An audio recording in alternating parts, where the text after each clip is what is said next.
I must marry that girl, Deji said to his friend Femi. As they sat drinking in the resort, Femi laughed. You mean the same girl that snubbed you last night? Deji and Femi had been lodged in Peace Resort for a week. The night before, during the walk, they encountered a beautiful dark-skinned petite lady pulling her luggage into the reception area. Deji had rushed over to assist her, but the woman Lola refused his help despite his insistence, preferring to handle her bags herself. Here she comes, Femi teased. Deji turned around, but saw no sign of Lola. A few minutes go by, and Femi repeated, There she is. Abeg, I'm not in the mood to be taunted, was Deji's reply. I'm serious, Femi said. Deji turned around and saw Lola walking over to their table. Hi, she said, addressing both men but focusing on Deji. Can I speak to you for a moment? Deji returned to the table after a few minutes, smiling broadly. What did she tell you to have you grinning like that? Femi asked. Grinning? Who?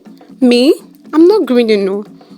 Deji chuckled, taking his room key off the table and leaving Femi to wonder. 6 months later, Deji and Lola were planning their wedding. Friends and family were deeply involved, making this the wedding of the year. Deji, being very wealthy, was eager to please his bride-to-be.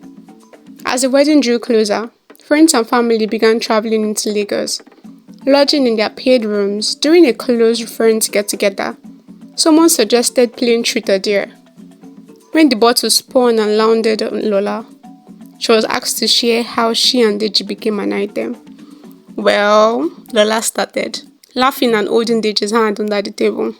I met him on my first day in Abuja for an impromptu invitation to a friend's wedding. I was so frustrated that when he offered to help with my bags, I refused. After relaxing in bed that night, I felt bad and decided to find him and apologize the next day. And I did. The rest is history, she laughed. Femi, who had been quiet, said, You and Deji are too stingy with details. Everyone at the table laughed.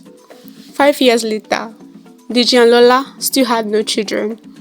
Baby, your mother just called, Lola said, sighing as she sank into the couch next to her husband. What did she say? Deji asked. I didn't pick up. I can't bear to be asked if I'm pregnant. Deji held her close. I'm so sorry about my mother. As he kissed her head, look at me. He put her face to look at him. I love you so much, Lola.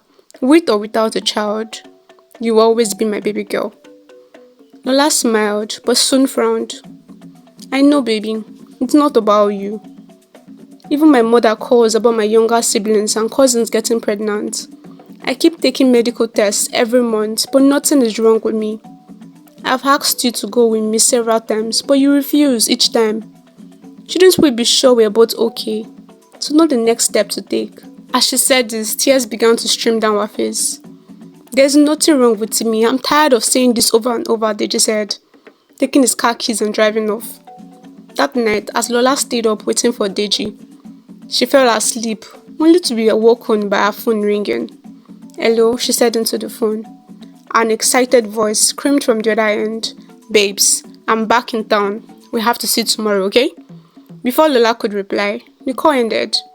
This girl safe. Lola smiled, looking at the clock. It was 11 p.m. and Deji was not back. Meanwhile, in Femi's apartment, Deji and Femi sat in the bar area. I don't know what to do. She's desperate for a child, and I'm desperate to keep her happy, Deji said. You can't get her pregnant, and you know this, Femi retorted. You have a lot to lose if you try. Just buy her some gifts. Fly out for holidays or something. She'll forget about the baby fever. Look at the time, it's 10:30. You should start going home. Don't forget to buy something nice for your missus before you go. Thank you, was Deji's reply as he hurried off. As Lola looked at the time for the 20th time in 15 minutes, it was 11:15. When she heard the door click, she stood up to confront her husband, but Deji pulled out a lovely bouquet and her favorite chocolate. I'm sorry, babe. I shouldn't have left like that. I just felt attacked by how you approached me. So I left to avoid fighting with you, Deji said, looking at Lola with his puppy dog eyes. Lola sighed and melted into his arms. She loved this man and really needed to have his children, she thought. The next morning, Lola met up with her old friend Atinuke, who noticed her long face. "Girl, why the long face?" she asked. Lola opened up about her desire for children and the medical tests that declared her fine. "Has your husband gotten checked out?" Atinuke asked with concern. "He has refused to take any tests. He says he's fine." After listening, Atinuke said, "You know I'm a churchy girl, right? The reason I'm in town is because of a church program happening here in Lagos. How about you go with me and afterwards we talk to the minister? Maybe something will come of it." As promised, on the day of the program, the two ladies attended. Lola spoke with the minister, who after prayers told her that her husband held the key to their childlessness. He prayed with her and asked her to fast for 3 days before addressing the matter with her husband again. Lola went home, confused yet hopeful. Despite what the pastor said about her husband holding the key, she felt a sense of peace after their prayer. Grateful for her friend Atinuke, Lola conducted the 3-day fast without telling her husband. On the 4th day, Lola prepared a cozy romantic atmosphere at home, awaiting Deji's return from a business trip. As he returned, she welcomed him warmly, giving him warm water to bathe, a hot meal and an ambience of love. As they sat on the balcony overlooking the city, Lola asked him again about their childlessness as she began to cry.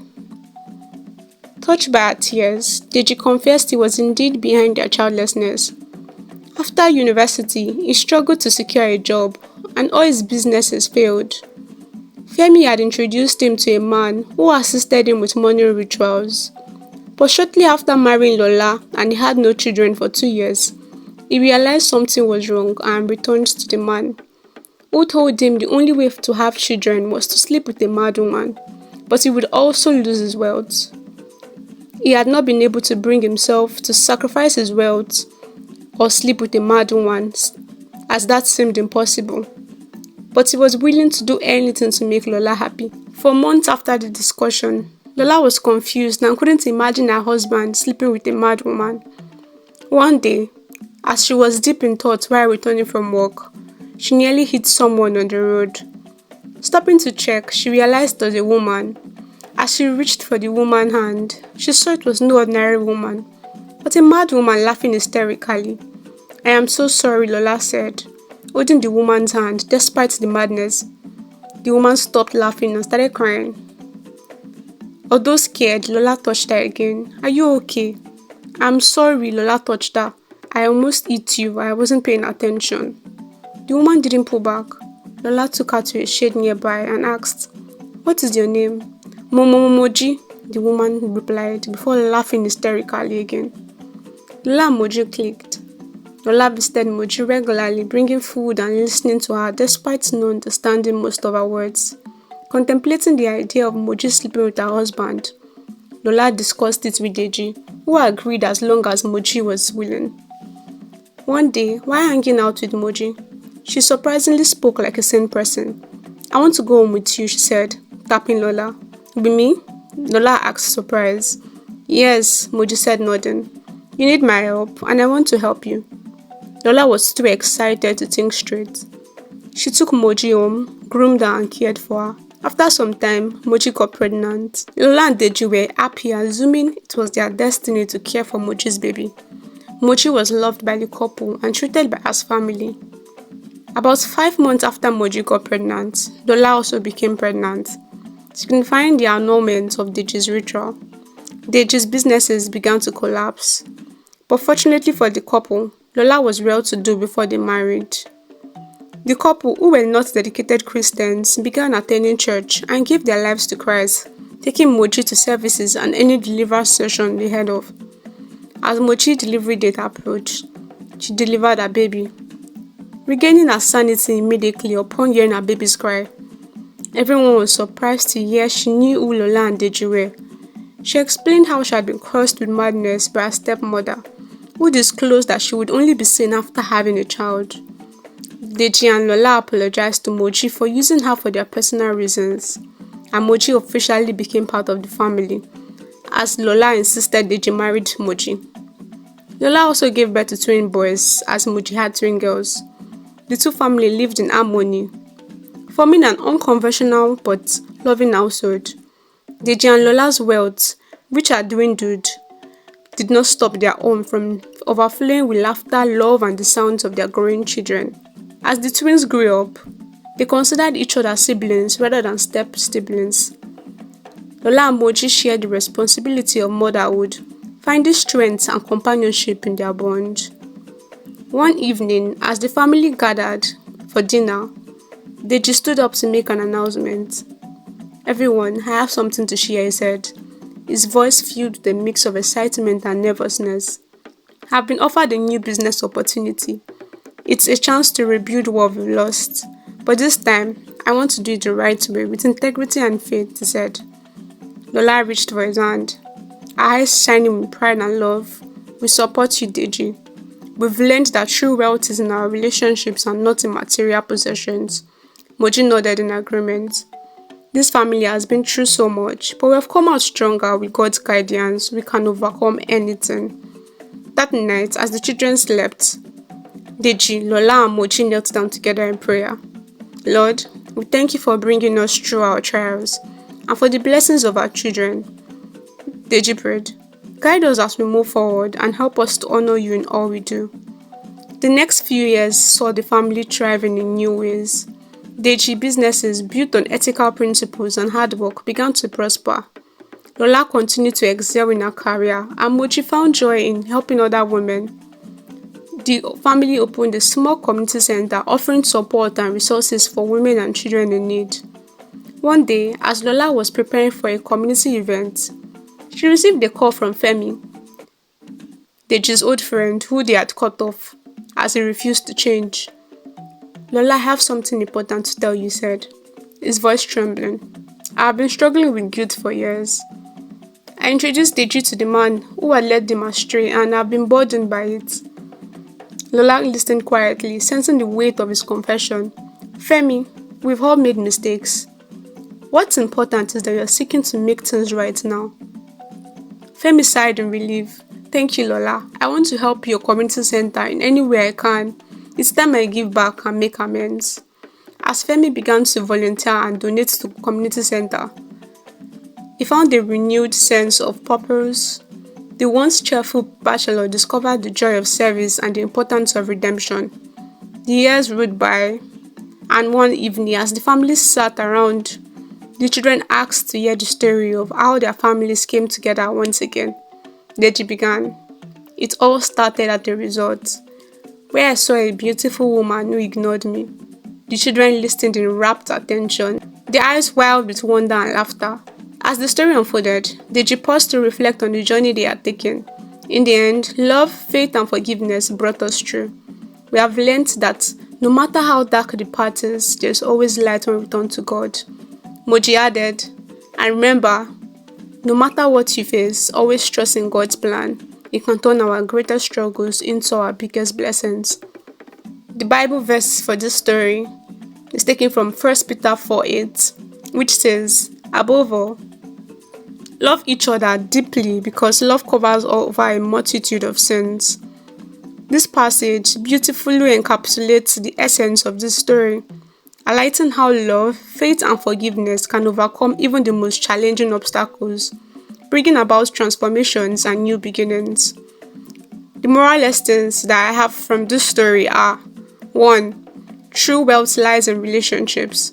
The story emphasizes that the true measure of wealth is found in the love and support of family and friends, rather than in material possessions. 2. Faith and integrity leads to true prosperity. Deji's decision to rebuild his business with ethical principles underscores the importance of faith and integrity in achieving lasting success. 3. Forgiveness and redemption. Femi's journey shows that it's never too late to seek forgiveness and make amends for past mistakes, highlighting the redemptive power of sincere repentance. And lastly, trust in God's plan. The overarching message is to trust in God's plan, knowing that it can bring light from the darkest situations. These are not the only lessons to be found in the story. Please tell me any other lesson I overlooked in the comments, and as always, please like, share, subscribe, as we have a goal to hit 1,000 subscribers before tomorrow will be my birthday. It might seem impossible, but I know we can do it. So please share my video to as many people as possible. If you are watching, please subscribe, don't click away. And as always, see you in my next video. Bye bestie.